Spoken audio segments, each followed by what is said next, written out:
Welcome, everybody. I'm going to take a comfortable seat.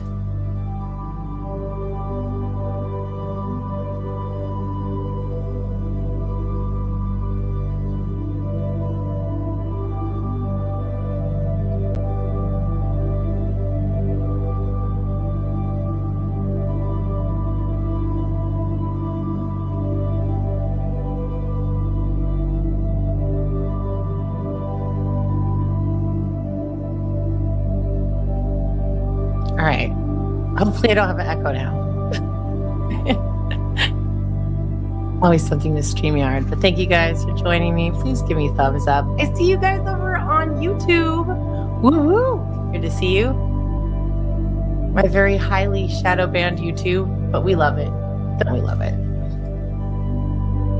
And thank you to Rumble for having a platform that doesn't censor us. That's really nice.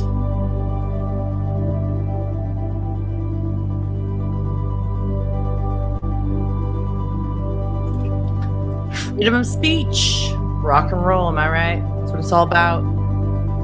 And guys, everybody in chat, if you have any questions, thoughts, I will try to answer them best I can.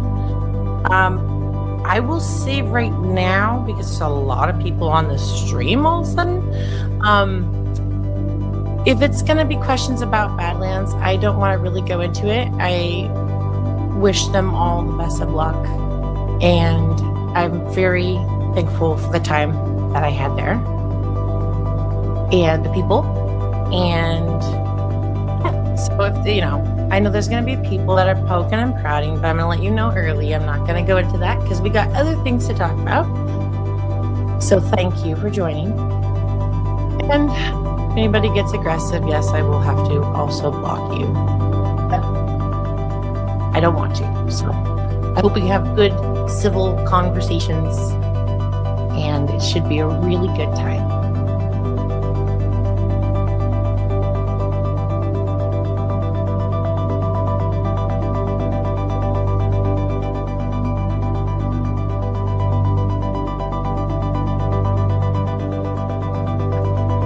Oh, yay, Teresa.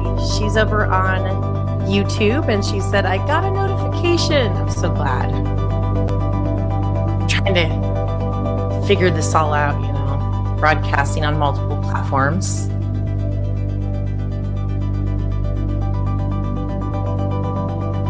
I'm a lot better than I was before, I'll tell you that.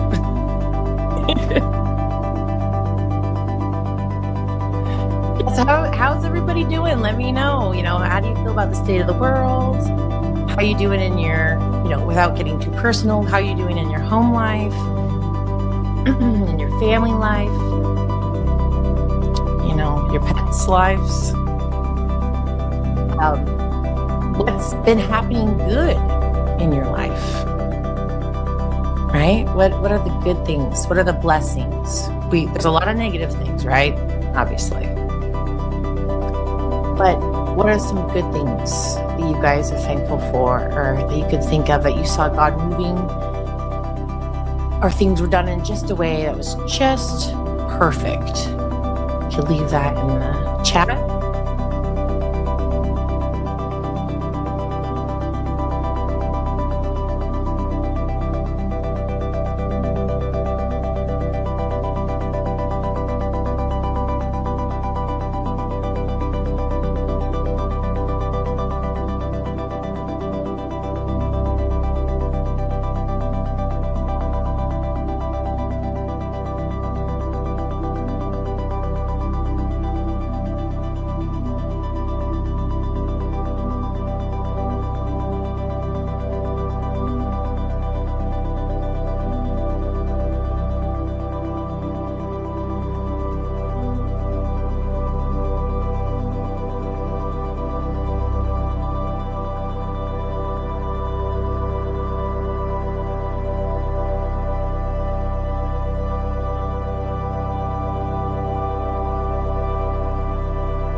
and I'm not there.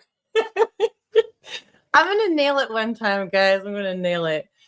Well, welcome everybody to Let's Talk. And please give me a thumbs up. There's so many people in here, guys. You're so awesome. TL Spud says, I feel very blessed. God bless you, Brad. Well, thank you. And I feel very blessed. You know, life is good. Life has constant twists and turns, but it is really good. And I hope you guys are having a good Friday. A lot of stuff happening in the world. Every day I wake up, I'm like, well, what's it going to be now? But I am of the kind that trusts in my president.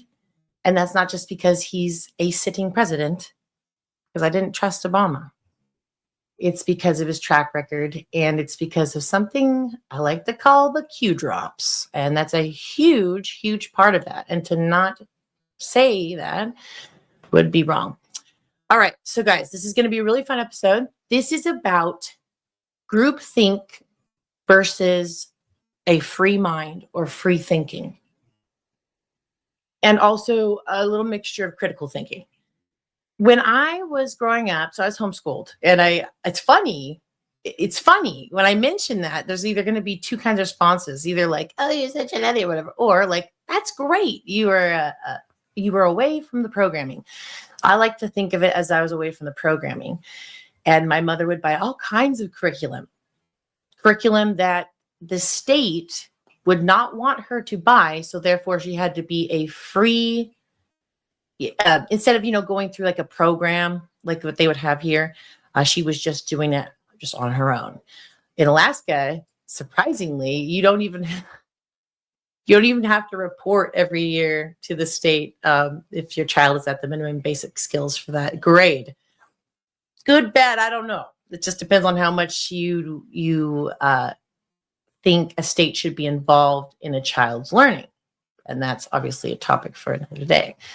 So, groupthink versus a free mind or critical thinking. Now, I'm such a freak and a geek for like old CIA experiment videos, right? I just can't get enough of it. I can't get enough of what they were thinking and what they were pursuing, and how they were so intrigued by the pursuit of like mind control and Manchurian Candidate. And also they were looking for a truth serum, like the ultimate truth serum, and all kinds of stuff like Operation Popeye. That's the CIA working with our military to spray coast of area of San Francisco there and give them a flu to see how transmissible things are. Like, dear God, like there's records of all this. So anyways, but back to groupthink. This is something I want everybody to focus on because this is so important. This is something that caused, honestly, my awakening and most people's awakening. There comes a point when you go, I don't want to do what everyone's doing. I don't agree with that, right? And so that's when you're breaking free, right? You're breaking free of that group thinking. You're thinking for yourself. Now, there might be groups of people that are free thinking, but they all share the same values, so therefore they're all grouped together. But they are not groupthink. You know what I mean? I hope you guys understand that distinction. Because let's think, for example, the settlers that came to America in the very beginning, going out to the prairie. There's a really interesting point that I've been listening to a lot of Hillsdale College, right? And there's a thing where the settlers went out having an understanding of law and order in their head, right? They may have not had a gun and they may have not had a Bible, but they remembered the principles and they remembered the values of these things, right? They carried order with them, even though they didn't have the means by which to do that. And eventually, yes, they need to have sheriff in the towns and all that thing. And again, that's for another day. There's so many topics. But the thing about that is all the settlers, they all agreed, they were free thinking, yet they agreed that all men are created equal, that we should have the right to go and be free. We should have the right to believe what we want to believe. When we left England, there was an attack on people's religious beliefs. You only had to have this one faith, the same kind of thing we're dealing with today when you think of Islam. But so just to distinguish, there can be people that are in groups, but that are free thinkers. And that's very important. In fact, that's actually what Where We Go One, We Go All is as a group of individuals that have found the truth on their own. They were not told. They found it on their own. And then they looked over their shoulder and they said, oh my gosh, you know too? And they're like, yes, yeah. That's why one of my songs, I say like, if you look over your shoulder, I'll be right there. Just look over your shoulder. I'm right there. We always have been. We always will be. And I stand by that to my dying breath. Okay. So the elevator experiment. Now this is about, again, groupthink versus, groupthink conformity versus a free thinking mind where you're just like, I'm going to do this because I want to. Screw everyone else. You know what I mean? Now, hopefully you're not a dick, but so let's see what this experiment is. This is old. I hope that doesn't have any description. It's old. Well, it's black and white, so that's all you need to know. The gentleman in the elevator now is a candid star. These folks who are entering, the man with the white shirt, the lady with the trench coat, and subsequently one other member of our staff, will face the rear. And you'll see how this man in the trench coat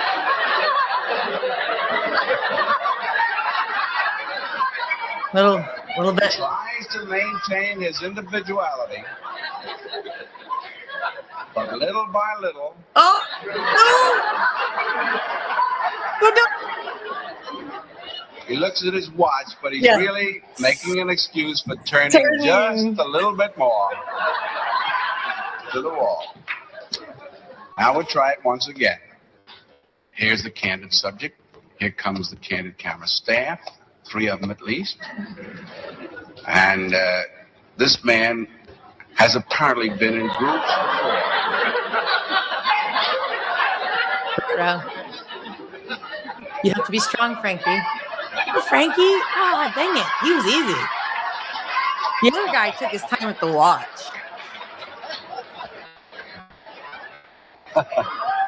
Here's a fella with his hat on in the elevator. That was fast. First, he makes a full turn to the rear, and Charlie closes the door. A moment later, we'll open the door. Everybody's changed positions. No! He's very bad. No. Now we'll see if we can use group pressure for some good. Now, in a moment, on Charlie's signal, everybody turns forward. No. Notice they take off their hats. And now, do you think we could reverse the procedure? Watch. Yes, I can. Okay. So this one, it like had a laugh track to it. I've seen the original and it was from like a test. But that one is just so interesting. Like, the reason why those ones intrigue me is because the CIA was looking for specific candidates that were, they were looking for ones that were easily controlled. And I think that was a gathering, you know what I'm saying? Like, oh, that was subject number 4 on this test in the elevator, conformity test. And really, they met him out the alley later. And they're like, you want to serve your country, young man? To fight communism? Yes, I shall. No. But yeah, crazy, right? Absolutely crazy. I don't know why my freaking YouTube is all weird, but that's okay. All right, now we're going to jump to another one. Social conformity, and this is a crazy test again. And so, look, I would hope I was one of the 3%. So it cuts into 3. 1 out of 3 people will resist, but more people will conform than resist, which is, it doesn't really, the one thing I want to distinguish doesn't mean it's like a crazy, crazy, crazy bad thing. It just means it could be used against you. So humans in general are social beings, and we do want to fit in, and we do like groups, and that's okay. That's okay to be that way. Like, look at the animals, but understand that nature of you can be manipulated as a human being, and it can, and it has been. And as we're going to get to in the other half of the show, the Rockefellers were very, very intrigued about this concept, and they funded all kinds of tests that are crazy. So we're going to go to that one. It's going to be great because it's like a real version of Lord of the Flies. I came across it, didn't even know this happened. So it's a great one. But let's play a few more of these because these are really just eye-opening. And again, you know, I see people like in all the comments of these, you scroll down, they're just given so much shame. Like, I would never conform. That's crazy. You don't know. You don't know until it happens. I think COVID was a great test. I didn't conform to that because for obvious reasons, I didn't want something on my body that I did not know what it was. I don't care if you say, oh, yes, it has blah, blah, blah, blah. I don't give a. Like, I don't know what's in that. In fact, I don't know what's in any vaccines I've ever taken. It's what they say. So anyways, I think that was a good social conformity test to see who would take the vaccine, you know, who would wear the mask, who would stand 6 feet apart. It was a terrible demoralization project, but it was also, you know, looking back, we can look at that as a really important study that happened on the human race. All right, so check this out. To answer that question, we set up a hidden camera experiment to see if this woman would stand up at the sound of this tone, simply because everyone else is. You might be thinking you'd never go along with this. Or would you?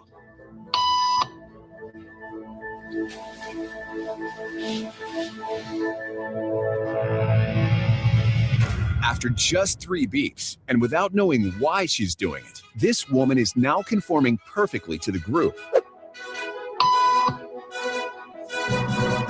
But what happens if we take the group away? Elaine, please.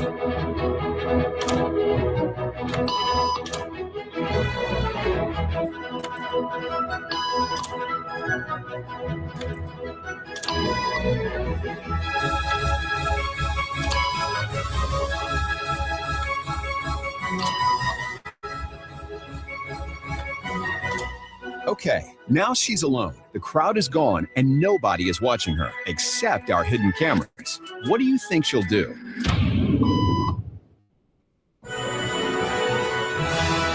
She's now conforming to the rules of the group without them even being there. Now, watch what happens when we introduce another outsider who doesn't know the rules. Have a seat and they'll be out in just a couple minutes. Great, thanks so much.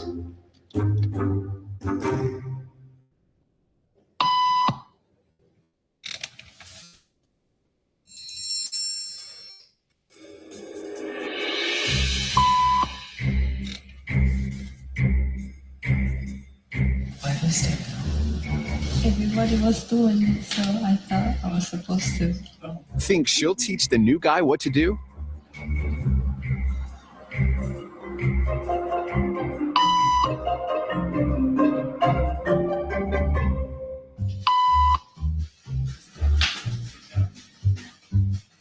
We kept the cameras rolling as more unsuspecting patients arrived.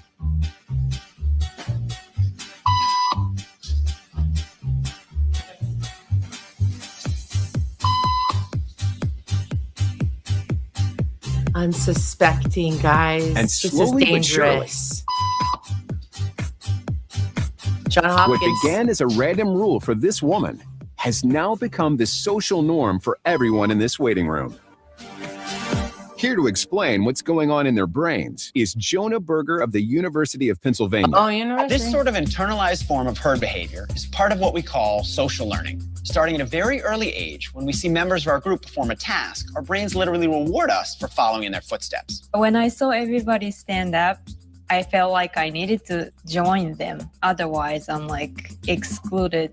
Once I decided to go with it, then I felt much more comfortable.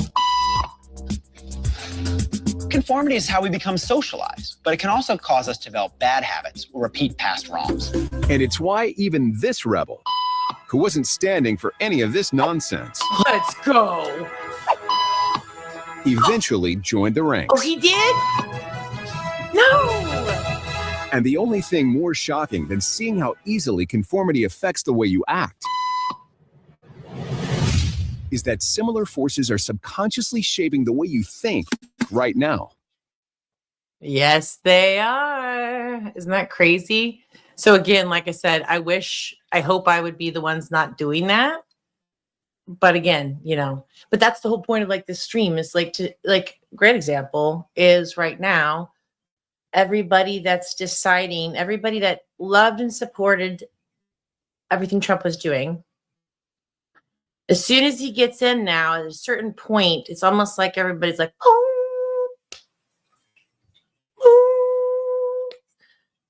I must turn.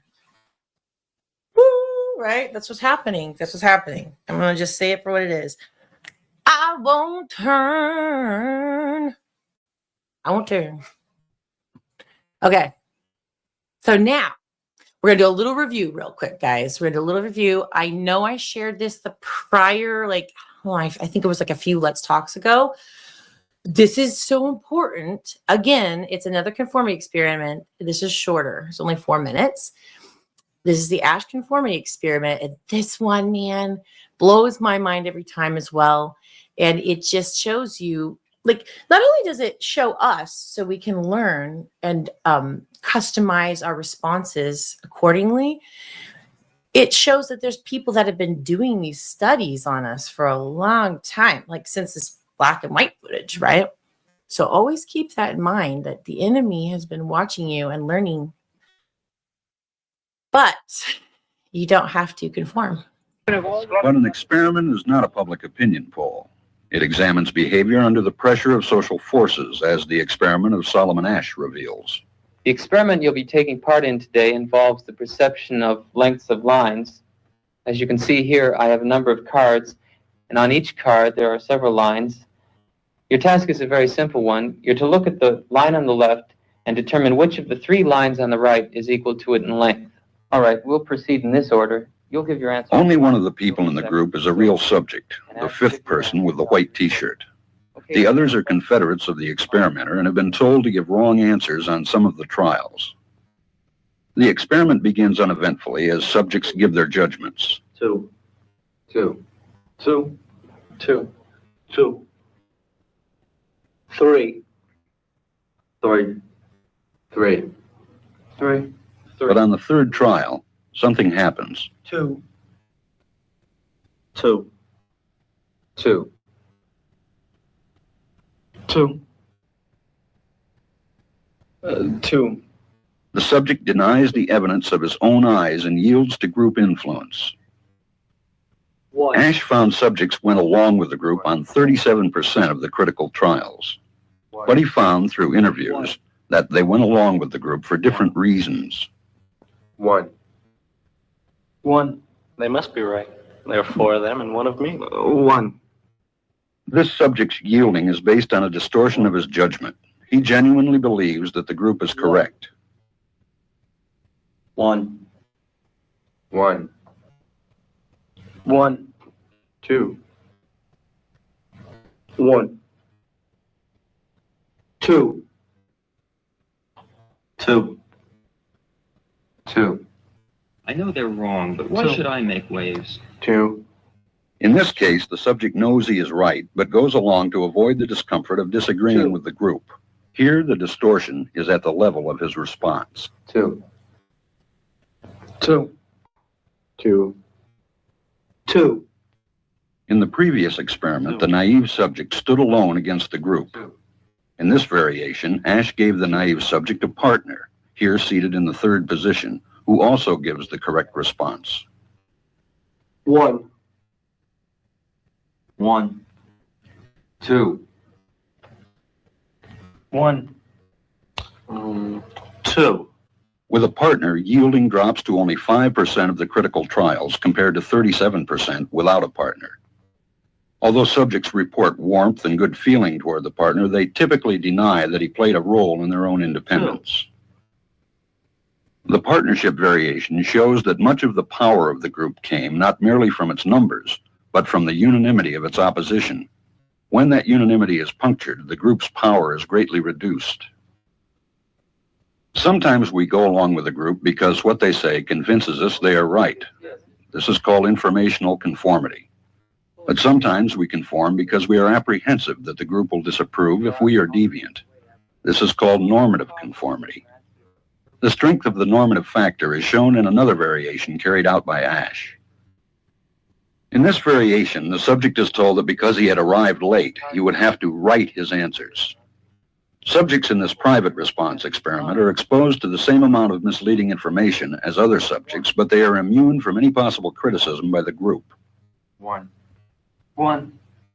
1. And this enormously reduces the pressure to conform. Conformity drops by 2/3. Ash's experiment is a classic. It reveals how people will deny what they see and submit to group pressure. It allows us not only to observe conformity, but to study the conditions that increase or reduce its occurrence.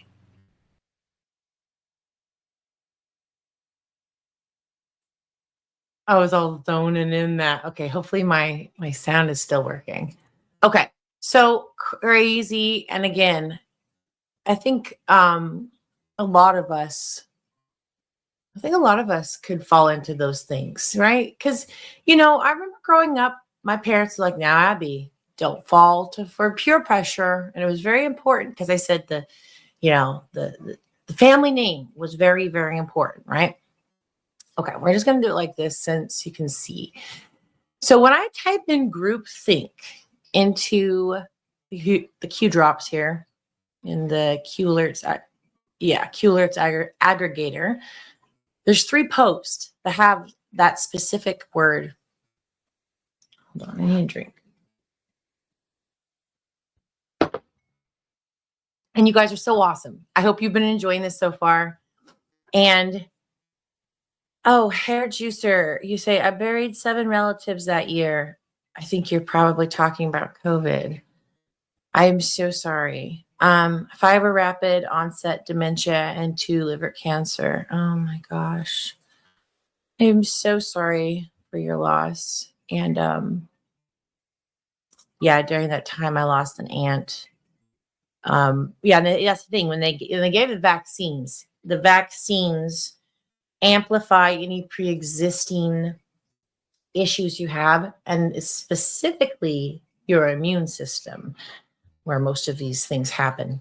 So it's pretty terrible. So I'm so sorry to hear that. But thank you for sharing. I like that you felt like you could share that. That's really good. Okay. So this is post 4397, and it says shadow presidency, shadow government, insurgency, irregular warfare. And this is the part I want you guys to focus on. It is so epic, right? The swamp runs deep. They want you divided. They want you labeled by race, religion, class, sex, etc. Divided, you are weak. No collective power. You attack each other and miss the true target, which is them.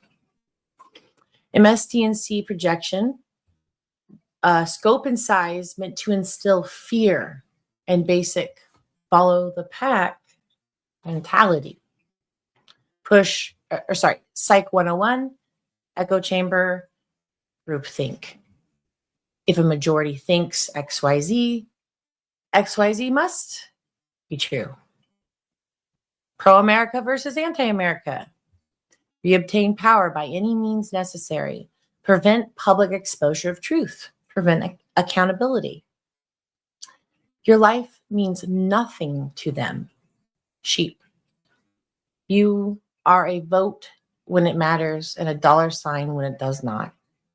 Stand strong. Stand together. Humanity is good. unity is humanity. Unity is peace. Be strong in the Lord. Pray for strength. Pray for guidance. Pray for America. And put on the full armor of God so that you can take your stand against the devil's schemes. Okay, so it's telling you what they do. Because humans are susceptible to groupthink. Okay, good. I want to make sure my mic was still working.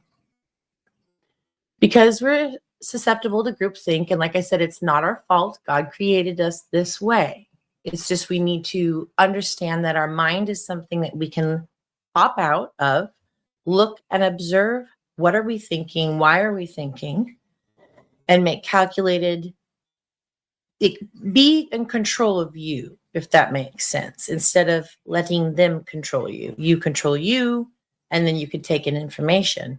It's just a whole different type of thinking. Okay, so now post 1646 says, you have a choice. The choice has always been yours. Power to the people. Now, these are huge because they're in caps. It's important. They want you divided. They want race wars. We hate Israel all the time. And look, I don't like the ruling deep state in Israel.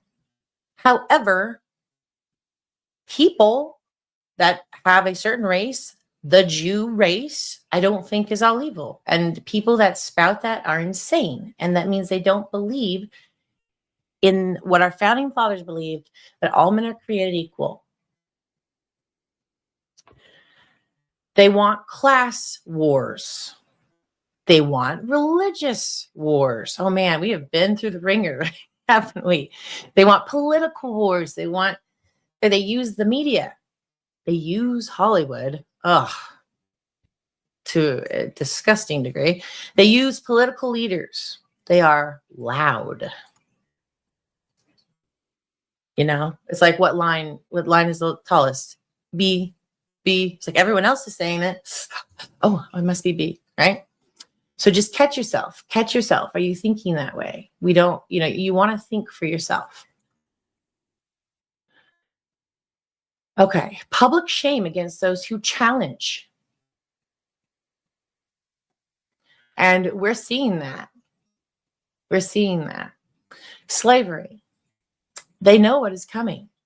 It is now more clear than ever. And I love this part. This is just like, this is a future proves past scenario of the ultimate chess game, looking into the future of how, I'll just say it like Trump's team, okay? And looking at where they want to get, because that's usually how you can do a really good plan is you have the ultimate outcome. And so you go, how do I get from A to Z, right?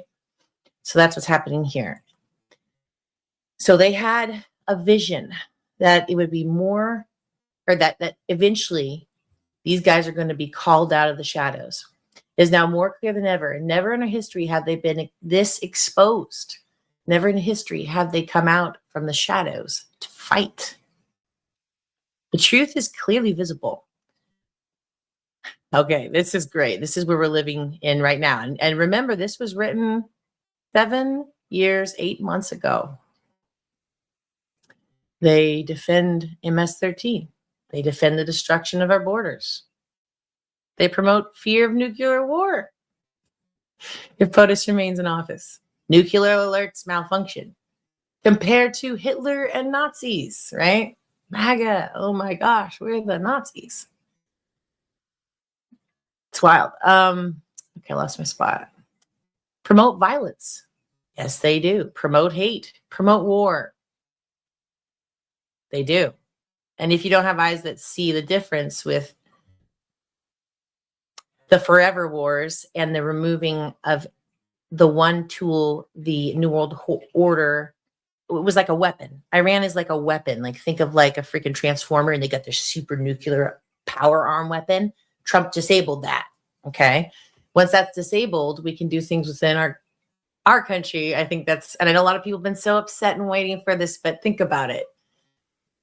If the deep state is part of the cabal, which is the New World Order, which I like to call the Old World Order. They're so out of date. And he took that out, took out their capabilities of a nuclear weapon. He said they had a bomb and they were going to hit us. Now, I trust Trump with that. And a lot of people are using that as a talking point, saying it was an excuse so they could go do war forever. And it's like, oh my gosh. Time will show, right? And that's why I don't feel like I have to go crazy in defending that. Just watch. You think they trust the plan from the freaking White House multiple times and it means nothing? Okay. Sorry. Sidetrack. Okay. Promote economic decline. Promote North Korea to end talks with POTUS. Promote impeachment. So this was during that time. Remember when they're like, Kim Jong-un's going to blow up the world. Oh my gosh. No. Then he went over there and what did he do? He walked up to him, gave him a handshake, proved all of those little fuckers wrong. Sorry, but it's true. And they're terrible. They use fear to control you. They use peer pressure to control you. What you learn in the Asch conformity experiment, what you saw in the elevator experiment. They don't want to ruffle the feathers, right? This is what it's all about. You need to be you. You need to wake up. And normally I don't tell people what to do. But that's the funny thing about the Q post is Q is telling you to think for yourself. So I'm just repeating that. Always check yourself to make sure your thoughts are your own and not something you've adopted or were peer pressured to have, Okay. I lost my spot. So war, promote economic decline, promote North Korea, promote racism, promote fascism, promote riots, form Antifa, violent group designed to instill fear and free speech, hatred for America, sheep follow blindly, they are scared, they are losing control. We knew this day would come. We planned, we took control over key elements, we stand at the ready, we fight. Dark to light. God bless America. God bless patriots around the world. Think for yourself. Trust yourself. Courage. Together. And then here's the wonderful part in our Constitution. We hold these truths to be self-evident that all men are created equal, that they are endowed by the Creator with certain unalienable rights, that among these are life, liberty, and the pursuit of happiness, that to secure these rights, governments are instituted among men, deriving their just powers from the consent of the governed, which is us, that whatever any form of government becomes destructive to these ends, it is the right of us, we the people, to alter or abolish it. This is such strong wording, but it is there. And to institute new government, because the old one has been, right? Laying its foundation on such principles and organizing this power in such form as to them shall most likely to affect their safety and happiness. Amen.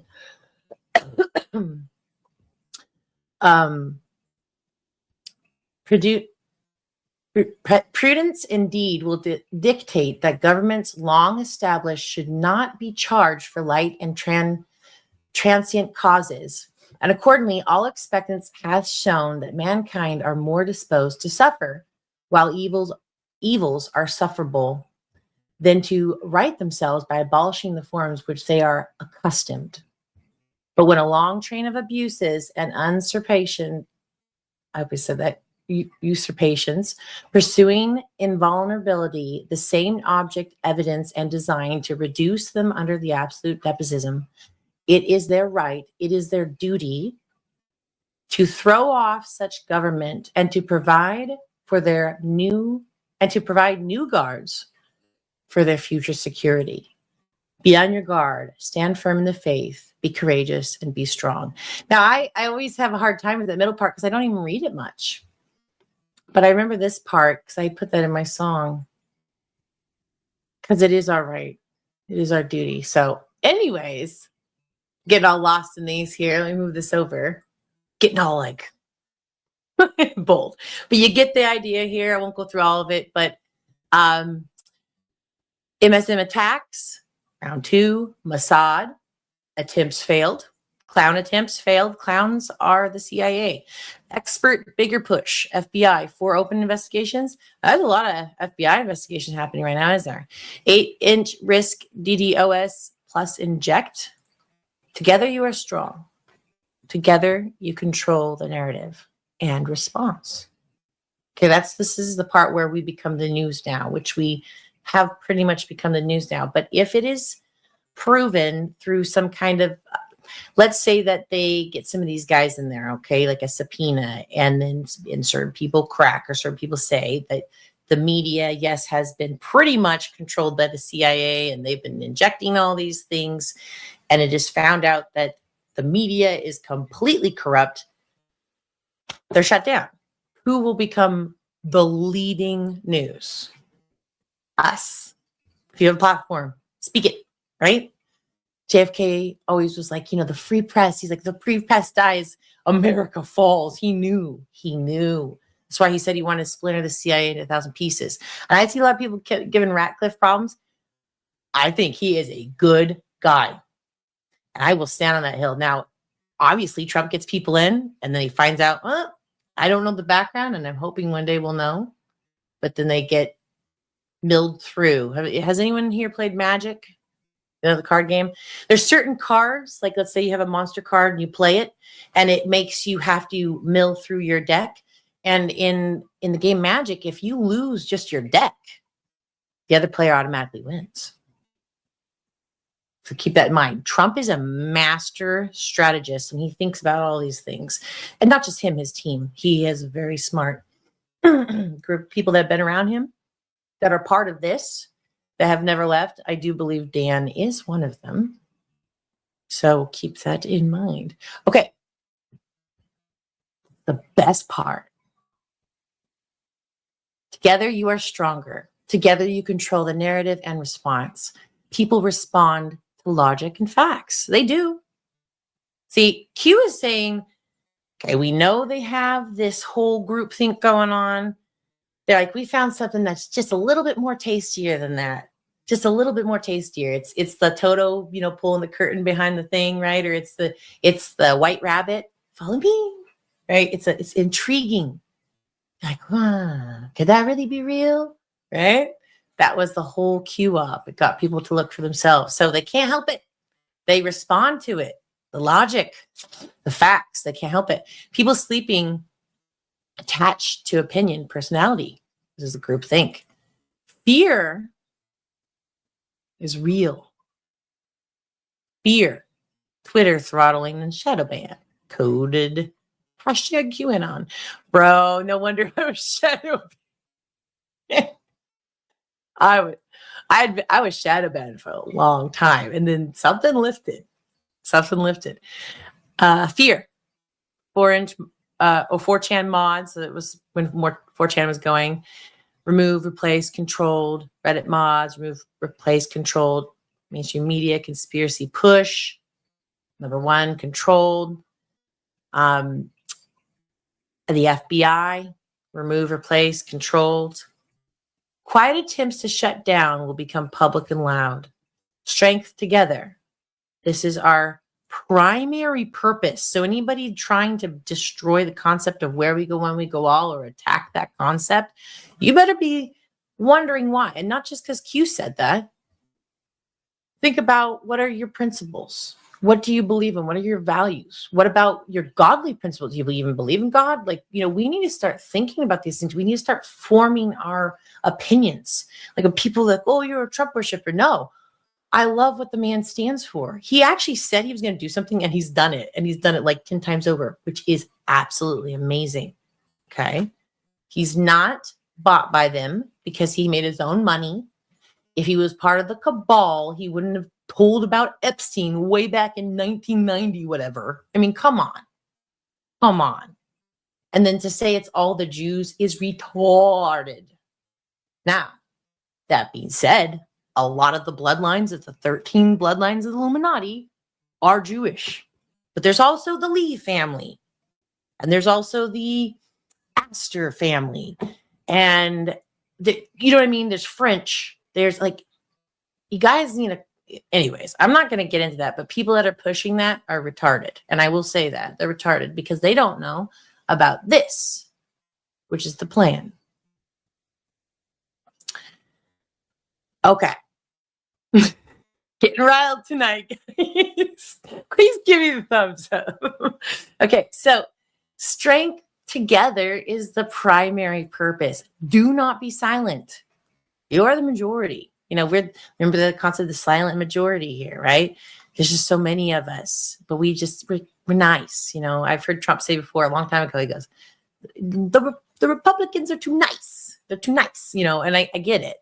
I get it. But we know it is even beyond politics. You know, Washington's been bought and they played both sides. You know, little puppets going on.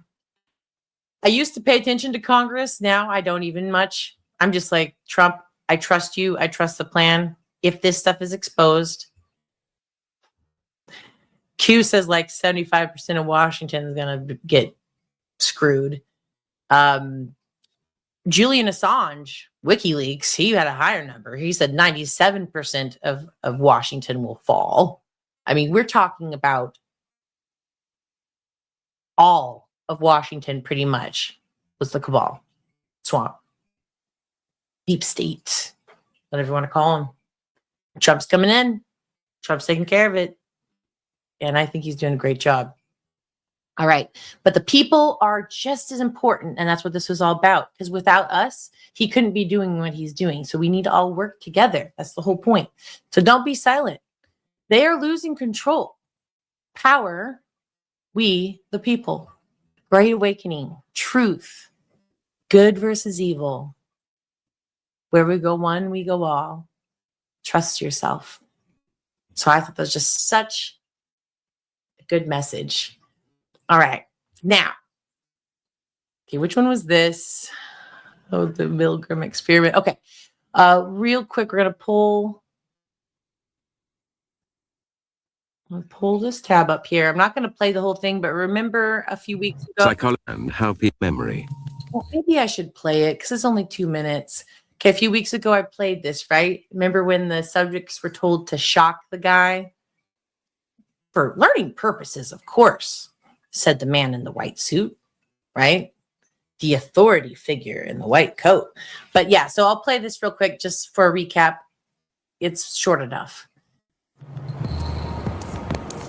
A decade earlier, psychologist Stanley Milgram had also looked at how we respond to authority.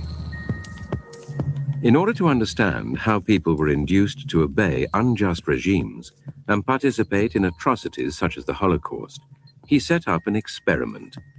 Volunteers were told they were taking part in scientific research to improve memory. Would you open those and tell me which of you is which, please? Teacher. Learn. Teacher. Separated by a screen, the teacher would ask the learner questions in a word game and administer an electric shock when the answer was incorrect. He was told to increase the voltage with each wrong answer. Cloud. Horse. Rock. House. Answer. Wrong. 150 volts. Answer. Horse. Experiment. That's all. Get me out of here. Get me out of here, please. Continue, please. Go right on. I refuse to go on. Let me out. The experiment requires you continue, teacher. Please continue. Participants didn't know that the learner was really an actor and the so-called shocks harmless. You're going to get a shock. 180 volts. I can't stand the pain. Let me out of here. Can't stand it. I'm not going to kill that man, eh? I mean, who's going to take the responsibility if anything happens to that gentleman? I'm responsible for anything that happens here. Continue, please. All right, next one. Slow. Walk, dance, truck, music. Two-thirds of volunteers were prepared to administer a potentially fatal electric shock when encouraged to do so. 2/3. Now, were they aware that that voltage would have been fatal? You know what I mean? I think the CIA, when they were doing this test, they played on it. They just had the amount. So if you weren't learned on it, you're just like, well, there's a man in the white suit, and he says for me to trust it every time. So I mean, he must know it's safe, right, Frankie? You know, like it's like, no. So that's scary, man. 2/3. By what they perceived as a legitimate authority figure. In this case, I'll rewind a man in a... By what they perceived as a legitimate authority... Continue, please. All right, next one, slow. Walk, dance, truck, music. 2/3 of volunteers were prepared to administer a potentially fatal electric shock when encouraged to do so by what they perceived as a legitimate authority figure. In this case, a man in a white coat. 375 volts. I think something's happened to that fellow in there. I don't get no answer. He was hollering a less voltage. Can't you check in and see if he's all right, please? Oh, no. Milgram's findings horrified America. They showed that decent American citizens were as capable of committing acts against their conscience as the Germans had been under the Nazis. Dang. Not so hot. Okay. All right. So, guys, this is the exciting part of the show. And I'm already like an hour in. That's crazy. Okay. I've not watched this yet. Okay. But I came upon it because I was trying to find conformity type experiments, right? So I came across one. And it's called the Robbers Cave experiment.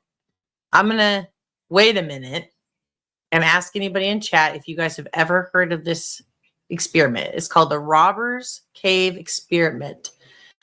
And it was conducted in 1954. So I'm going to throw that out there for a minute because I found this. I was like, no. And there wasn't a lot, but I did find a pretty good mini doc of it. And that is the one I'm going to show you. It's 30 minutes long, and I haven't watched it yet, although I know what the experiment is. I was just starting to watch it. I was like, oh, this is good. This is good. This is good. We got to watch it all together. Okay. Zero says, no one awake, trust the white coats. Now, I know it's really sad, actually. But I bet if they had like a counter that showed how many people went to the hospitals before as to, pre-COVID and then post-COVID, I bet you that it's dropped quite a bit. I don't want to go to the hospital. Okay. Now, I was starting to watch it, right? And then I was like, well, who was behind this study? So I'll let you know. When I researched it, it said the funding for this study and the sheriff's related intergroup conflict research series in the early 1950s came primarily from the Rockefeller Foundation, which provided a grant of about $38,000, equivalent today of roughly $450,000. So like $500,000. This is well documented in historical accounts.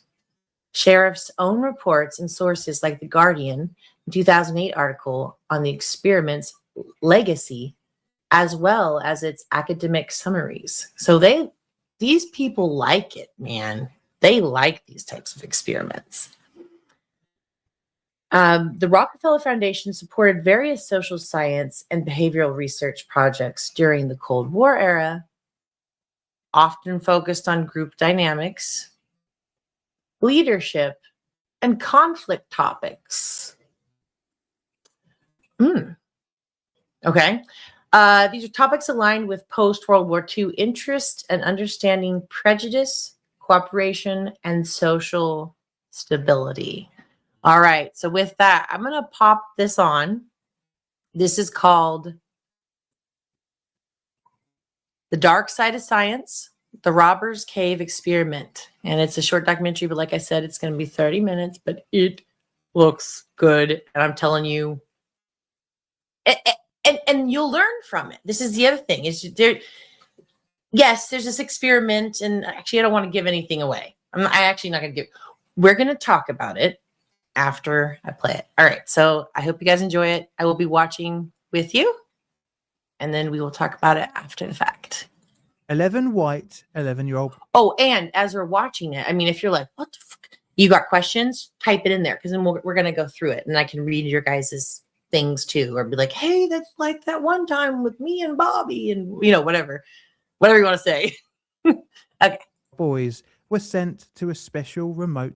11 white, 11-year-old boys were sent to a special remote summer camp in Oklahoma, Robbers Cave State Park, in the summer of 1954. Each child is unknown to one another, but they all have a few common background traits: their ethnicity, religion, and two-parent upbringing. They have been told that they'll be living together on this scout camp site, but first they must all get to know each other and pick a group name.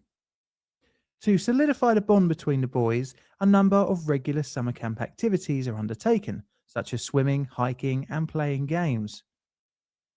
The boys pick the name the Eagles and stencil this onto white flags. What the children didn't know was that an almost identical story was playing out with another group of 11 to 12-year-old boys across the park, and they had given themselves the name the Rattlers. Neither group is aware of one another, and they are also unaware that in just a few days' time they'll be competing against each other in a number of standard summer camp activities.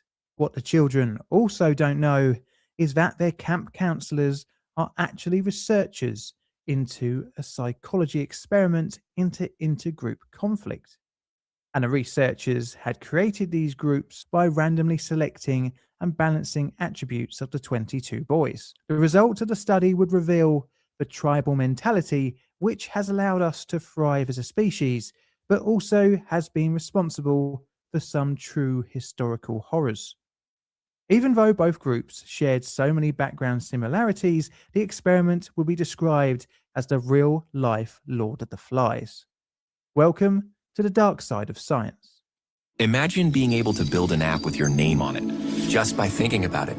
Meet Base 44.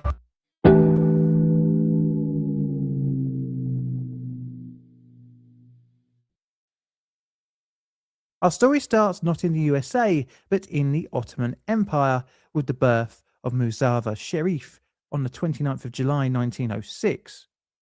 Sherif, in the first 20 years of his life, would see a tumultuous time for his home country. He grew up in Odomis, located 113 kilometers south of the city of Izmir, in roughly the west of modern-day Turkey. Izmir would see occupation during the Turkish War for Independence, which ran between 1918 and 1923. Sherif would go on to college during this period, graduating in 1926 with a Bachelor of Arts from Izmir International College. His education would continue with him earning an MA from Istanbul University in 1928. After discovering the works of William McDougall, he looked into the theory of instinct and social psychology. As a surprise to probably no one, McDougall was also into eugenics. It does seem like everyone was into this theory in the early 20th century. Anyway, I digress. Sherif would enroll at Harvard in the late 1920s, gaining an MA. He would re-enroll in 1933 after a visit to Germany, although he would change to Columbia for his doctorate, earning his PhD in 1935. Upon returning to Turkey, Sherif was offered a position teaching at Ankara University. During his time at the university, he was very open about his anti-fascist views. At a time with Germany falling under the spell of Nazism, Sherif was highly critical of Hitler and became a communist ideological supporter. This would get him into trouble in the mid-1940s, when in 1944 he was detained with a number of Turkish Communist Party members. Turkey during World War II was a neutral power for the most part, until it sided with the Allies in February 1945. But the country was fearful of a Soviet invasion and sought to secure itself with the capitalist Western Allies. This was around the same time that Sherif decided to leave Turkey and return to the USA after being detained, in fear of a harsher punishment for his political activities, as the country looked further to the west in its political alignment. Sharif, a graduate from 2 US universities, found his Marxist views in the late 1940s a benefit to his career, as the social academic environment at the time was far more left-leaning. This led to his book, The Psychology of Ego Involvements, 1947, published from Princeton University.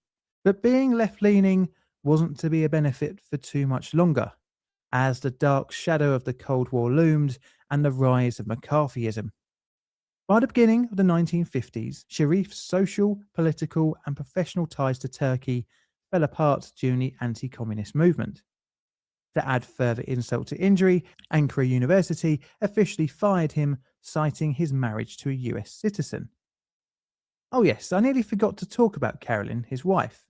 The couple met in 1945 when Carolyn, who at the time was a research assistant at Princeton University under Mr. Sharif. She had gained a master's degree in 1944 while studying under Wendell Johnson of Monster Study fame. Their professional relationship developed into a personal, then romantic, culminating in their marriage in December 1945. What? The two would go on to produce multiple works in the psychology and social psychological fields. Okay, well, that's a little bit of a background to the experimenters. Let's look at the experiment itself. Starting in 1945, the Sharifs began to look at the field of social in-group. Let me dust off my dictionary for a second for the official definition. An in-group is a small group of people in an organization or society whose members share the same interests, language, etc., and try to keep other people out. The Sharifs sought to artificially create in-groups amongst young boys to see if they could turn these groups against one another to study the intergroup conflict. The first experiment would take place in the summer of 1949 with 24 white 12-year-old boys from lower middle-class Protestant backgrounds at an isolated camp in Middle Grove. It will be funded by Yale University and the Department for Scientific Research of the American Jewish Community. The reason for all the children having the same background was to eliminate differences apart from personality between the boys. Sharif would, for the experiment, disguise himself as Mr. Musée, the camp caretaker, as a way for him to observe the behavior of his subjects. What would you tell a man who's been late to everything for 40 years, no matter how hard he tries to be on time? The experiment would be formed of 3 stages. The first consisted of all the boys taking part in activities amongst each other and were allowed to form friendships. After a while, the 24 boys were divided into 2 groups. The experimenters deliberately separated the budding friendships in their selection of each cohort of 12 children. From then on, stage 2 commenced, where each group would only be allowed to interact within each other. This was to try and establish an in-group mentality. The team buildings were conducted where a common goal appealed to all in the group. By the end of this stage, Sharif noted that friendships were bonding within the individual groups and a hierarchical structure had formed. They found that the boys preferred interacting with their own in-group over the other. Although this seems like a clean-cut hypothesis confirmation, it wasn't so perfect, but we'll discuss that later on. Now, with the 2 groups, stage 3 would involve adversarial competition. It was observed that the 2 groups would act hostile to one another, and although acting democratically internally in their 12-strong teams, the boys didn't conduct themselves accordingly with the outgroup. Sharif tried to restore harmony at the end of the study by giving the boys a common enemy to unite against. They did this by beating a softball team from outside the camp, although tensions still existed between the 2 groups. With these promising results, the Sharifs sought out to expand upon the subject of in-groups. This brings us on to the 1953 Sharif's next experiment into intergroup behavior. The study would follow the same lines as the 1949 experiment, but would employ greater laboratory controls. We would only get to stage 2 before being terminated early. Sharif would later say in his 1961 Robbers Cave book on the reason for the failed experiment.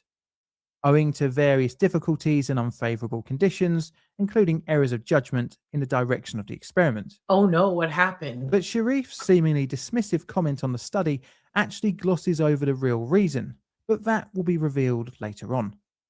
This meant that a rerun was in order, and with the remaining grant money burning a hole in Sharif's pocket, this finally brings us on to the Robber Cave study of 1954. The rerun was planned to take place beginning in June for 3 weeks of the summer of 1954. The experiment would have 22 boys, all from similar backgrounds, but vitally not to have ever had any previous interactions with one another. But where to get so many children? It's not like you can just go take a class from a school, as there would be prejudices, in-groups, microcultures, and already inevitable rivalries. All of this could muddy a potential experiment. In order to find a group large enough, a city had to be selected to find the pool of subjects. The experimenters settled on Oklahoma. Sharif decided that a maximum of 1 boy per school could be selected. Researchers were dispatched throughout the city to its many schools, and armed with higher education credentials and a letter, managed to gain permission from the principals to go into the schoolyard to observe 5th grader boys playing. These credentials... Okay, I just gotta say right there, because he's a man in a white coat. And okay, but let's step back for a minute. Just this person that says, hey, I work for the government or something. I'm gonna observe your children. Okay. I don't think they told their parents about it. Yeah, it gets worse. I saw I don't think they knew it was an experiment. Yeah, I don't think they were voluntary subjects, as we're going to find out. Yeah, which is terrible. Also gained access for the researchers to the children's school records. This, compared to the modern world of stranger danger, really blows my mind. Oh, the 1950s, where a degree and a letter will get you in anywhere. In total, around 200 children were selected. This will require a little more selection, down to around 50. 200? Anyway, to cut a long story short, around 5 or 6 children per school were selected, rated top to bottom in preference, and their parents were contacted in the same order. The parents were given the same explanation of the study as the principals, that the Sharif team was looking to study the interaction of group activities within teams and how they would act during sporting activities and their attitudes towards winning or losing. The parents were explicitly told that visiting their child during the 3 weeks was prohibited and the camp would cost $25, which apparently on the inflation calculator is around $261 in 2022 money. Holy shit. Eventually, the 22 participants were selected and thus the experiment could begin. The overall concept... that would be a red flag to me. By the way, you can't visit anytime during the experiment, and if you do, we're going to fine you $250. Like, bro, it's my kid. Like, did I hear that right? That's crazy. Concept of the experiment would be copied from the 1949 and failed 1953 studies, but would take a 3-stage form. Sharif named the first stage in-group formation. This would take the space of a week, where 2 groups were kept separate, and team-building exercises were undertaken to form an in-group bond within the participants. Games and treasure hunts were planned during Stage 1 to help build friendships and in-group alliances. Stage 2 would be the conflict or friction phase. This would involve a tournament between the 2 groups, consisting of sports like baseball, tug-of-war, and a scavenger hunt, but also experimental tests like bean counting competitions. A trophy was promised for the winners of the competition, as well as prizes like knives and medals. Over the 1950s, where pre-teens were given weapons. The third and final stage was the integration phase, where the 2 groups would be brought together to undertake group tasks. They wanted to do the real, activities Lord of the Flies. Films. To record their findings, hidden microphones were used throughout the 2 groups' living areas, which were used to record conversations to observe the camaraderie within the group. The groups were also given questionnaires to fill out about their group and later about the outer group. Wait, what does it say? How much do you like your friends? How much do you hate the others? Oh my gosh. So this is a form of manipulation right here. Because people be like, oh, we're just asking a question. Sure. But it's a loaded question. And so there's a question already saying, how much do you hate the others? It's already assuming that you hate them. And now, it's called a loaded question, I believe. So it's assuming you already hate them. So we know this is already a wrong question. How much do you hate the other? Well, you be like, well, first of all, you should ask me if I hate them. And then if I hate them, how much do you know what I mean? So you could see the manipulation here. ChatGPT, what's a future-proof business in 2025? It's supposed to be A future? must be a popular one, guys. On the 19th of June 1954, a coach of 11 children arrived at the Robbers Cave State Park in Oklahoma. A day later, another group of 11 would also arrive at the camp. Both groups were unaware of the other, and throughout stage 1, the experimenters would keep this the case by carefully managing the two's activities throughout the park. The boys would stay in log cabins alongside the Moccasin Creek, where they could swim, play, and explore among the nearby woods. Each group had junior camp counselors, who were university students. They would stay with the boys all the time, and there were also senior camp counselors who were participant observers who stayed with the boys for around 12 hours a day. Sharif had instructed these assistants strictly to not influence the study in any way. Although there were two groups, their experience in the first few days was very similar. After the 19th of June, the first stage would begin. This began even on the coach ride to the camp, where boys in their separate coaches discussed parents and parts of the city of Oklahoma where they had come from. Games were played, and the groups were encouraged to create team names, make flags, and create a motto. One group took the name the Eagles, where the other took the name the Rattlers. Over the next few days, the groups were allowed to create hideouts, and using a canoe placed near each respective campsite, created their respective holdouts. In order to keep both groups separate, meal times and activities were staggered. The groups were allowed to purchase t-shirts and baseball caps for stenciling their respective group names on, as well as white sheets to be turned into flags.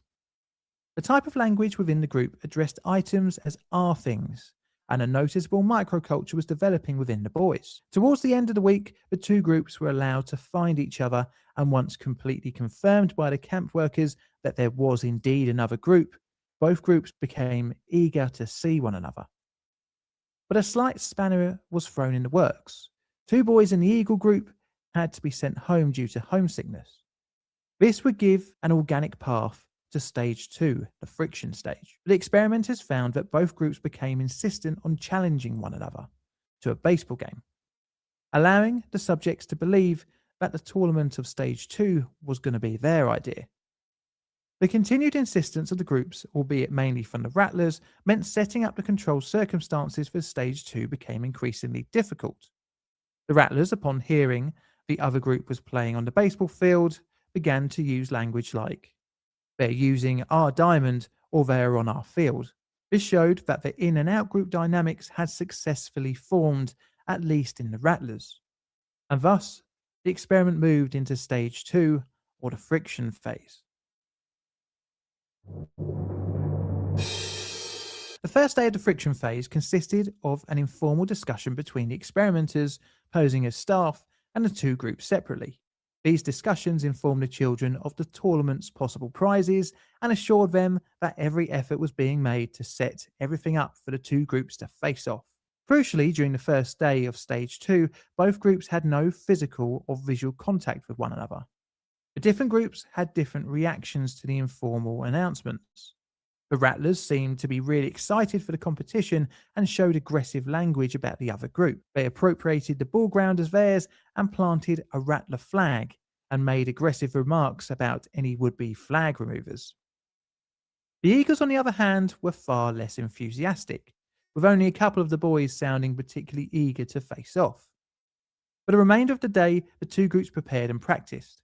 The Eagles were showing, as the day progressed, a greater group pride when their flag was attached to a pole. On the second day, the two groups would have their first close quarters contact. Almost immediately, this broke out into name-calling and aggressive behaviour. The two groups had breakfast at different times, where they were introduced to the tournament exhibit, which took the form of a trophy, bladed knives, and medals. Okay. That's my favorite part about this whole thing. You're like, you'll get a trophy. You'll get knives. Like, totally. Who wouldn't play? Like, it's great. After breakfast, the tournament was officially announced. The groups were informed that each game would accrue points to the winning team, and the team with the largest number of cumulative points would win the whole tournament.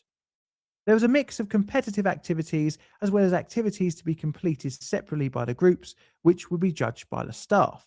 The games were to consist of baseball and tug of war on the first day and second day of the competition, touch football, tent pitching and baseball on the third day, and finally a tug of war and tent pitching on the fourth. The separately completed activities were cabin inspections on the second day, as well as skits and songs. Day 3 had another cabin inspection, and day 4 had another cabin inspection and a treasure hunt. The second group of activities allowed experimenters to even out the score to keep the teams neck and neck for longer, thus increasing the friction between the groups. Straight off the bat, don't excuse the pun, the Rattlers won the baseball game and the tug of war. This was evened out by the experimenters during the cabin inspections. After the first 2 days of the tournament, the cheers for the losers and good sportsmanship went out of the window, degenerating into heckling. During mealtimes, insults were thrown at each other and intergroup relations further fell apart. After the first tug of war, the defeated Eagles took the Rattlers' flag from the baseball pitch and set it alight. The next day, the Rattlers were sent for breakfast first, in order for them to see the charred remains of their flag. They burned their flag. In retaliation, a punch-up between the two groups ensued. No! And in the scuffle, a member of the Rattlers grabbed and burned the Eagle flag. Oh. The next tug of war on the second day resulted in a strong win for the Eagles. Frustrated in this and fueled with anger from the flag burning, the Rattlers set about planning a raid of their adversaries' camp. In the night around 10:30 p.m., the Rattlers group hit the Eagles' cabin, turning beds and ripping window screens, Oh my! stealing comic books, and even clothing. The next day during lunch, the Eagles hit the Rattlers' cabin, doing the same amount of damage. The real reason podcasters, Dang, publishers, bro. and event organizers say no to speakers, even The Rattlers like, oh, I see where this is going. But like, I thought maybe at first there'd be like a little tussle. Something like, hey, punk, trip him, during the mess hall. It's like no. They went out and they burned their flag. Like, these kids were savage. I don't know why they picked these specific ones, because they said that they were scouts. So they didn't really enlighten us on what they were looking for. I'm assuming they were looking for pretty strong-willed peoples. I'm assuming. I don't know. But dang, they're like, okay, I'm going to burn your flag. Like, we don't really have that really allowed in the school area system anymore, or even like at a camp. Like if like let's say you're fine, versing in all these games, and all of a sudden people wake up to like, yeah, we're better than you, and they light their flags on fire. I think they get kicked out. You know what I mean? Like these kids probably were like, damn, what do we want here? Counselors aren't doing shit. You know what I mean? Like, kind of funny. I love it.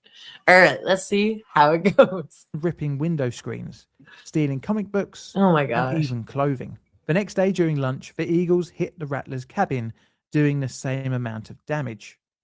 The Rattlers by now had also replaced their burnt flag with a stolen pair of trousers, much to the annoyance of the Eagles. The competitions continued and were manipulated in such a way that by the last day of the competitions, it was neck and neck and pivoted on the final task, the treasure hunt. Because the hunt was separate between the two groups, again, this result could be manipulated in the favour of the smaller Eagle group. Right at the end of the hunt, both teams were brought out in front of the trophy and prizes, and the winners were the Eagles. The Eagles did the hunt in 8 minutes and 38 seconds, and the Rattlers did theirs in 10 minutes and 15 seconds. The difference was night and day between the groups' reactions. The Eagles, gleeful in the win, shouting and jumping, juxtaposed to the Rattlers dejected sitting watching the winners celebrate. The Eagles went off to the creek to swim and play in victory. This must have grated on the defeated group, and they planned to even the score. The Rattlers again raided the Eagles' camp, and in doing so stole the knives and medals which had just been won. Upon finding out, the Eagles squared off against the Rattlers, and a fight looked like it was about to break out. A couple of the boys scuffled, but quickly this was broken up by the staff. The Rattlers observers herded the group back up the path to their camp. A staff member returned some of the prizes to the Eagles, but it was clear that neither group wanted to have anything to do with the other. And thus the experiment now moved into its final stage, integration. Stage 3. Sharif and his team had created two groups who had become arch enemies. This hatred was not from racial, religious, or cultural backgrounds, but purely from being arbitrarily selected into a group by a third party. Initially, it was thought that just exposure of the two groups to one another. And that is just very interesting. It was just they're reversing each other. But we know that the way it's being handled and finessed, that these, the people behind the scenes are setting up things in a way to see how they'll react, right? So is that natural? Is it not natural? I don't know. Would increase positive feelings between the two. Sharif tried group meals and watching movies in the recreation hall. During these scenarios, the staff would leave the groups. During the initial contact, seating was freely available, thus giving the opportunity for the groups to intermingle. And before each meal or film, the groups were made to wait near each other. But almost all interactions devolved into arguments and insults. During a lunchtime, unsurprisingly, both groups had chosen seats with one another. And again, it devolved into insults and even a food fight. In order to bring the groups together, Sharif decided that stage 3 would include introducing a common goal. The experimenters engineered a fault with the water system. This was done by turning... Okay, and it seems like they're not going to address it here. Now, I did research about this beforehand, and basically what happened was the boys were becoming so badly divided, and I know that they probably planned on doing this, but they had to make something that unified them together, or else those boys were going to leave going, I will hate Frankie till the day I freaking die. He stole my knife. He flipped over my bed. You know what I mean? Who are these boys? I bet you half of them are still out there. Well, maybe not. I don't know. We got to look to see when this actually went down. 1950s. Okay. Yeah. But still, that's crazy. That's crazy. Off the tap from the camp's water tank and covering over the area with two boulders. Oh, I got to rewind. This is really important. By turning off the tap from the lunchtime, unsurprisingly. Okay, so before we go to it, the whole point is now, because before I close the show, this is the end part, and I'm going to play something else by Trump that kind of falls into this. But if there is a common goal that can lead to a mutual peace, if that makes sense. So keep that in mind. Both groups had chosen seats with one another. And again, it devolved into insults and even a food fight. In order to bring the groups together, Sharif decided that stage 3 would include introducing a common goal. The experimenters engineered a fault with the water system. This was done by turning off the tap from the camp's water tank and covering over the area with two boulders. It was hoped that the perceived deprivation of water would bring both groups together. They were told that vandals had done this before in order to absolve blame from either group or the staff, and were told that at least 25 people were needed to find the issue and fix it, thus requiring at least both teams to cooperate. After the combined effort of both groups fixed the water issue, many of the boys went off to catch lizards, play, and carve wood whistles. But interestingly, the children weren't working within their groups, but had separated off, intermingling. But the intergroup friction continued to persist when the groups were separated for dinner, leading to more insults and arguing. Another engineer cooperation task was securing the film Treasure Island. The children were told that the camp couldn't afford the $15 for the film. As most of the children wanted to see the film, it was suggested that both groups could contribute some money. After some initial hostilities of saying either group should pay the full amount, eventually a mutually acceptable amount was agreed upon, where both groups paid an equal sum of $3.50, and the staff paid the rest. Although the $3.50 was not individually equal, as the Eagles only had 9 members, the breakdown of intergroup hostility showed some progress. During the negotiations, the boys intermingled again by playing and talking. The next day, the two groups agreed to take turns in going first for lunch and dinner. Towards the end of stage 3, a campout was planned at Cedar Lake, which would involve a truck ride, including both groups. Once at the lake, there was another engineered issue, this time with the truck, requiring all the boys to take part in a tug of war, not against themselves, but instead against the stricken vehicle. After several attempts of pulling the vehicle, the truck restarted and both groups erupted into jubilant celebration across group lines. The next day, a trip to Arkansas was announced. This, unlike before, was seen as agreeable by both parties for the other to come along. For the final dinner back at the Robbers Cave site, the experimenters mixed around the seating from before, as to encourage more intermingling. Both groups, as they had done before, lined up, but interestingly, after collecting their food, all of the boys sat together across group boundaries. During the evening's discussion, the idea was posited that they all travelled back home on the same bus. Although a couple of dissenting opinions were voiced, the majority seemed to look forward to the proposition of all travelling together. Even on the journey home and a stop for refreshments, the Rattlers agreed that a $5 prize they had won be spent on drinks for everyone, regardless of group. Aww. It seemed as if Sharif's hypothesis was correct, in that he could create two groups from almost identical backgrounds to hate one another. The experiment also showed that within the groups a hierarchy was formed with high and low status individuals, all without the encouragement of the adults. It was discovered that in-group stability increased when put into competitive situations with an outgroup, and outgroup hostility also increased. He also discovered that just exposing the two groups without competition during stage 3 didn't reduce hostility, and as such, group goals needed to be enacted to try and improve intergroup relations. Group goals. Very important. The ultimate result was, although intergroup friction is increased when competition is included, it can be reduced, thus meaning in the wider world, intergroup relations can be improved. At the end of stage 2, Sharif found that intergroup friendships were around 93%, but by the end of the third stage, this had dropped to around 75%, meaning that boundaries have been blurred by the use of superordinate goals. The study has been used as a practical example of realistic conflict theory, where intergroup hostility can arise as a result of competition over limited resources. It doesn't matter, however, if it's real or perceived.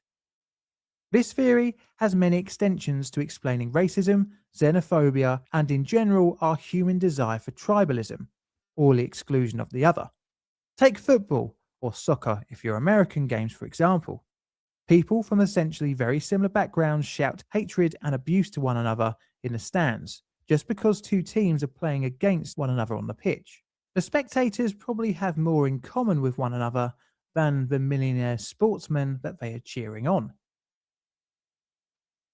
But what of the criticism? Well, there is a long list of both moral and scientific issues here. Yeah. Morality, the use of children who by design were not aware of the experiment couldn't give informed consent. And their parents and teachers as well were not given the full concept of what the boys were going to be involved in. This, however, does play into Sharif's stated reliability of the experiment's results. But the scientific validity of the study has also been criticised. This is due to the odd vibes during the experiment, where staff members did not exactly act like they were actually staff. Instead of breaking up fights, they took photographs. Instead of telling of poor behaviour, they took notes. This... They're like, kill it! And then one of the CIA guys is like, whew. Actually, I correct, because I couldn't find a CIA connection, but they're employed by the Rockefeller. So they're like, hold it, boys. Okay, do a real nice punch right there at the job. You know what I mean? Like, holy crap, man, this is terrible. Now, at one point, it did say they eventually had to break it up, right? But that means that if they didn't, it would be like real life Lord of the Flies, probably. Was clearly not subtle, as the reason for the 1953 study ending early was likely due to the fact the children kept on asking why there were microphones hanging in their camp, and the ultimate discovery of a notebook with observations of the children written in. The children, instead of forming into two groups, actually rallied against the experimenters. Let's go! Thus scuppering Sharif's theory. In the Robbers Cave experiment of 1954, the assertion of Sherif that the adults had no influence over the children is clearly wrong, as stage 2 was manipulated to increase the tension between the groups. Even one of the group's names, the Rattlers, was influenced by the boys witnessing one of the adults shooting a snake. The fact that the staff did not act like normal camp workers could have played up the reaction of the boys to be more aggressive. Yeah. Also, there was no control group, which also brings up issues of the Thank experiment's you. result Good point. validity. How can we know for certain if the groups would become hostile, have food fights, and shout abuse at each other at a normal camp where staff wouldn't intervene and stop the bad behavior? Furthermore, it could be normal for boys who started out as enemies to end up as friends after 3 weeks, regardless of the superordinate goals set out by the experimenters, leading to Sherif placing more weight on the results and attributing the children's actions to his realistic conflict theory. The study would become a cornerstone of realistic conflict theory and put the Sherifs into the Hall of Fame of experimental psychology. Really? But multiple modern re-evaluations of the experiment have disputed this. In Gina Perry's book, The Lost Boys, which during her research went through all the material from the experiment, found that there was more backstage manipulation than originally thought. The way the Robbers Cave experiment book is written glosses over the manipulation in its neutral language, as Gina pointed out. What is interesting, however, is how the 1953 study actually proved the better nature of the children, in that they stayed friends and turned against the experimenters. I like that Now, one. where would you rate this experiment on my ethical scale? I'm going to say Pretty around a 7, bad. due to the violence that broke out between the boys and the apparent lack of intervention, as well as the lack of informed consent on the part of the subjects. That's terrible. This video is a Plain Difficult production. All videos on the channel are Creative Commons Attribution Share Alike licensed. Plain Difficult videos are produced by me, John, the currently windy and wet southeastern corner of London. Thank you, John. So that was really good. So that just shows you, man. And then so people, that means that there is a lot of money to be had in people experimenting on people without us knowing. And so, yes, I had to look it up again because it says the funding for the study and Sherif's related intergroup conflict research series, so series means more, plural, was funded, came primarily from the Rockefeller Foundation, which provided a grant of about, like what it says, about $500,000. That's pretty wild. Well, they figured something out, didn't they? All right. Now, before I go, guys, I really wanted to. Oh, and also, I saw some comments in here. Okay. So, Time Traveler, I hope I'm saying that right. They were like, okay, boys, your Raider convoy is low on diesel, and the biker gang living in the nuke crater has an old tar pit. Here's a baseball bat and a moped. Ah, I love it. Yeah, the balls part, that caught me off guard. That was funny. Zero says, to be fair, it was public. It was probably the only study that will be fair. No one knew, so they acted naturally. That's a good point. Yeah. Yeah. So, and yeah, was it ethical? Was it not ethical? That's just kind of up to. That's the thing. It's like, I understand wanting to have that clean slate, but then it's like, how far? My hair is all crazy. How far are you going to go? Right. Because we don't want to violate people's rights. Right. Definitely don't want to. I feel, however, though, the whole situation that happened with COVID-19 and the supposed vaccine.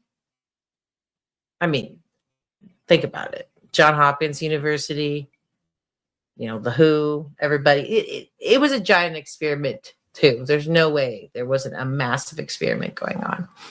So there's always that. But I want to show you guys something funny I found. And we don't have to watch the whole thing. Well, yes, it's 2 minutes. Okay, we'll watch it. It's not like it's good because it's old people fighting, okay? But when I was looking at like the conflict stuff, I came across this and I was just laughing because it's just great. I don't know the situation, but clearly that woman doesn't like that man. You in the car. And it's funny. And you'll be at the other end of it. Oh. Get out of here. Look at that. As soon as you turn your back, you hit you with a trash. I'm standing beside you and for you. What's that? She does it again. Hit her over the head. I'll take yours and hit her over the head. I'll never come back here again, and I'm going to advertise this. There's a bastard here. Why do you keep using this terrible word? What does it mean to you? Does it make you feel good, or what does it do to you? None of your goddamn business. Now get going. Going where? Fall in your tracks. Go on. Go. Do you think I'm going to move because you're telling me? You've got something coming to you. Big time. I hope it's not anything like you. Anything. There's not another person in this world like you. That's great. Yeah. Ooh, wow. Would that be nice? That's wonderful. We have to get rid of that bastard. Is that the only word you know? Why don't you go and have your lunch? Yeah, go eat. You might feel better after you eat. Then go and Keep your eat. hand to yourself. You hit me and Jesus, I'll knock you right out. What with? Your imagination, that's what's Oh. you in the head. Please Oh. go, Ellie. Oh, Bastard. if you say that once again, I will really let you have it. So far, I have laid a finger on you. I'm You behind better you. not either. Why? What do you mean I better not? You better not put a finger on me either. Oh, geez. I wouldn't want one of your goddamn fingers on me. Or your anything of you. I hope you fall and break your nose.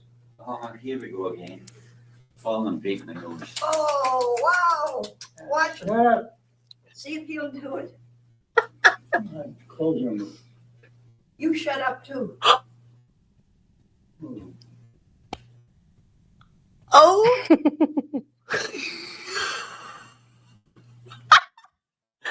Oh, I hope you guys enjoyed that. Oh, poor Chuck Norris. I saw that news this morning. It was really very sad. What was it? Texas Ranger, right? That I remember watching that series. Yeah, like when I was young, when we were in Juneau. That was fun. Yep. Good stuff. All right, guys. I mean, I hope you enjoyed that. It was kind of funny.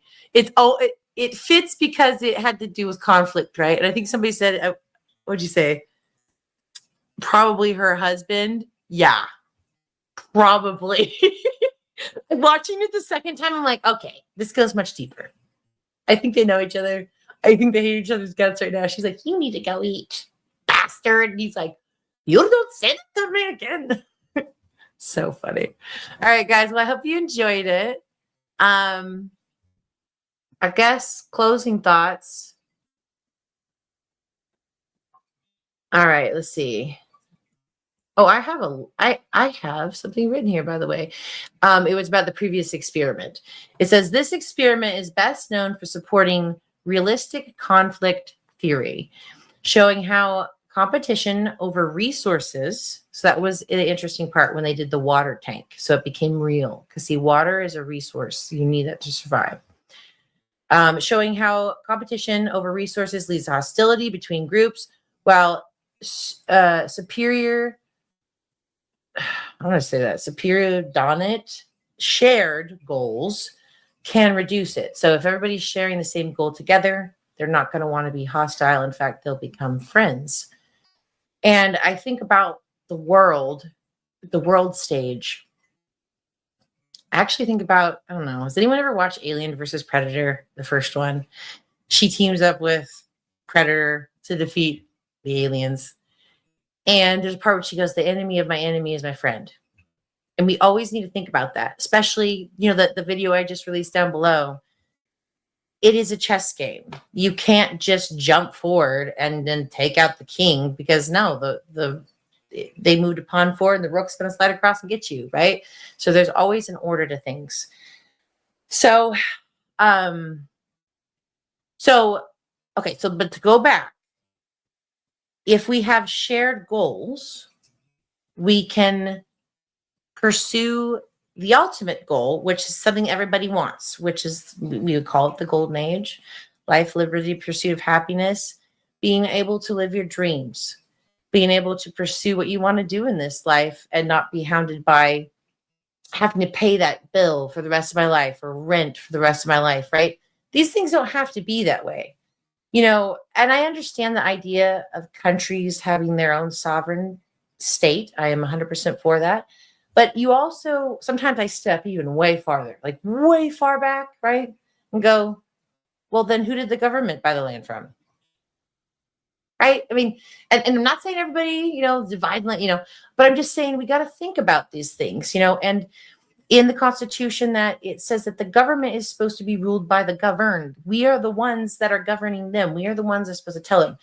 I know the elections have been rigged, and I am aware that Congress does not represent us, especially MAGA.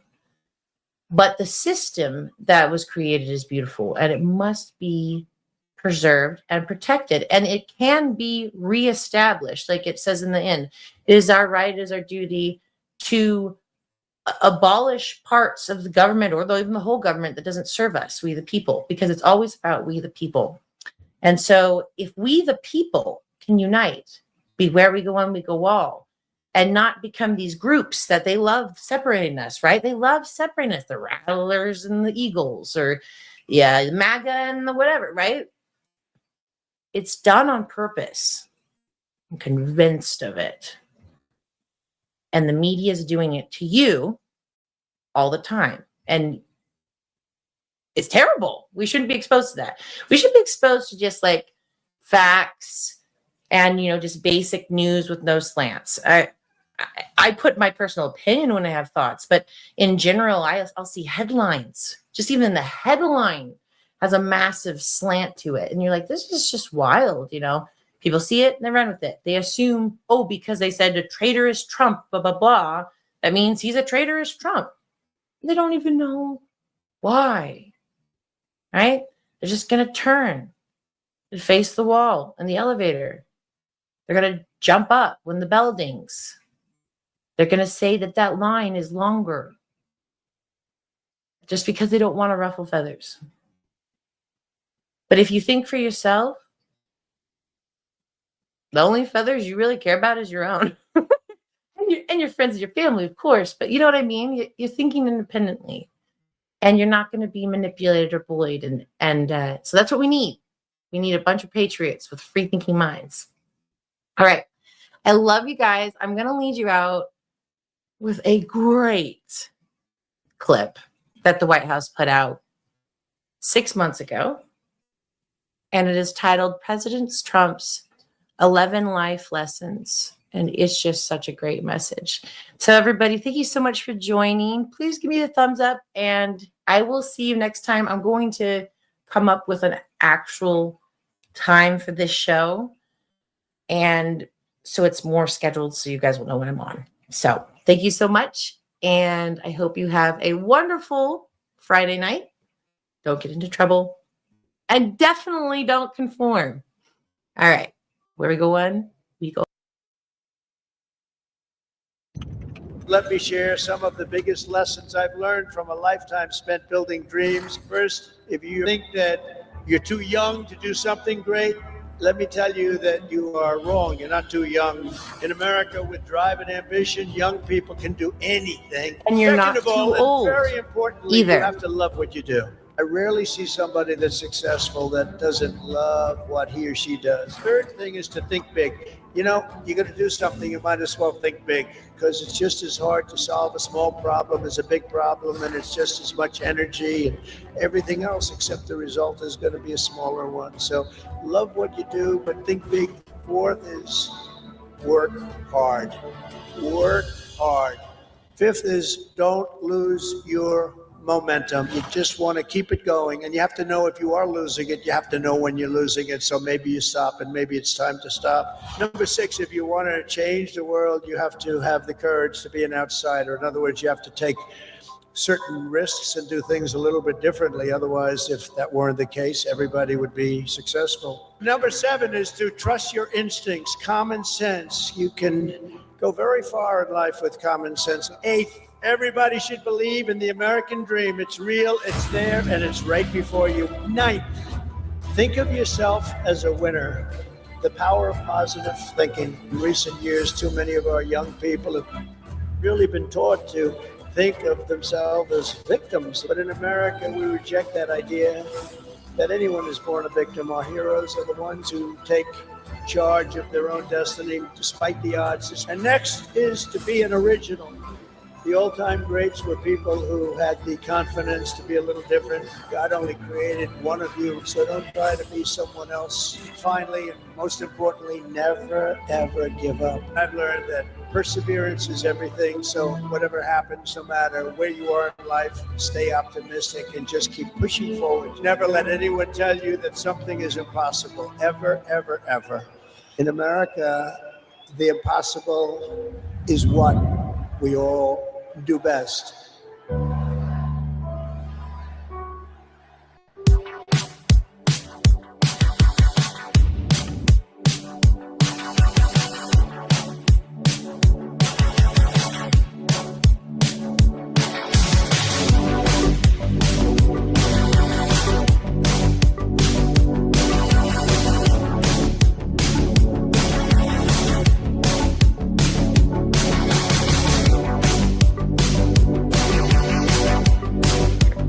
That take charge of your own destiny, be an original.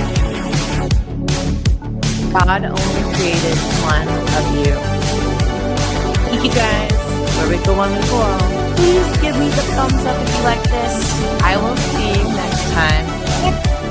Leave a comment down below. I will definitely read it, and maybe it'd be great. I can maybe talk about it on my show. All right, I'll see you guys next time.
Thank you so much, Kitsko. Thank you. You are such an angel. I love you.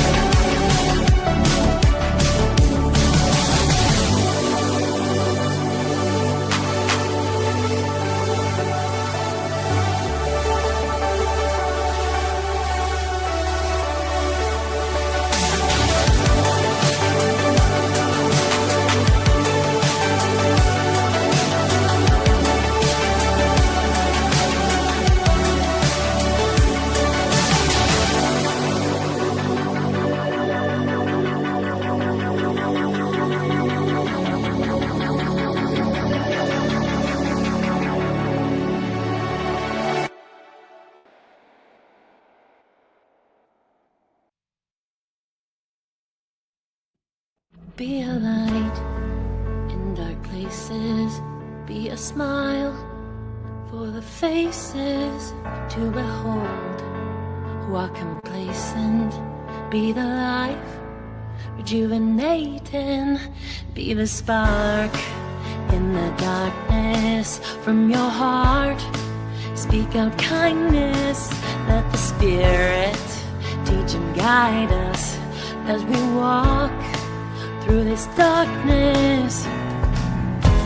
Yeah, it is a raging war out here for our soul. It's hard to carry on, but don't you forget that God is real and He's in control. He's waiting for you. I beg you to wake up, my friend. The time is near. I'm glad you arrived. And when it's the great awakening, the time is here.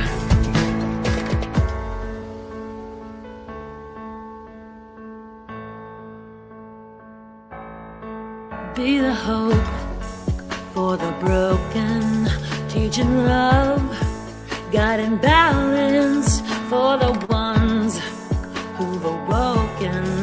Grab your sword, face your challenge, let the Spirit will grind through you. You can feel it.